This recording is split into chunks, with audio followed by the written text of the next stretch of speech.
Frequently the past 2 years, reporters from cities around the world have traveled to Atlanta to tell the story of the missing and murdered children.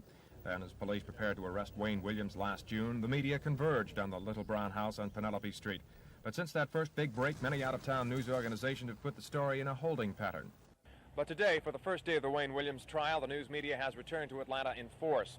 You can see some evidence of that on the streets outside the Fulton County Courthouse, where network news crews have camped out in motorhomes containing all their sophisticated electronic equipment. Inside the courthouse, news photographers waited on the first floor to catch a glimpse with their cameras of some of the principals in the trial.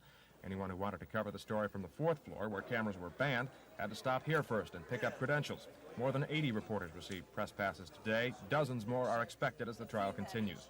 Among those on hand were reporters from Der Spiegel in West Germany, Time Magazine, U.S. News, The Washington Post, Boston Globe, and Chicago Tribune. Lee May's first story on the trial, a background article, appeared on the front page of this morning's L.A. Times. And even before anyone was arrested in the case, there was a great deal of interest simply because of the publicity that it had received, and because it did deal with children, and people are always more touched when murder cases involve children, I think.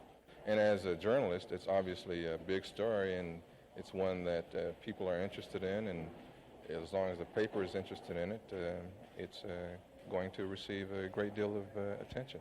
But for those reporters who couldn't watch the trial in person, it was a frustrating day. Closed-circuit TV monitors arranged for the press room haven't been installed yet, and probably won't be until later this week. Ernie?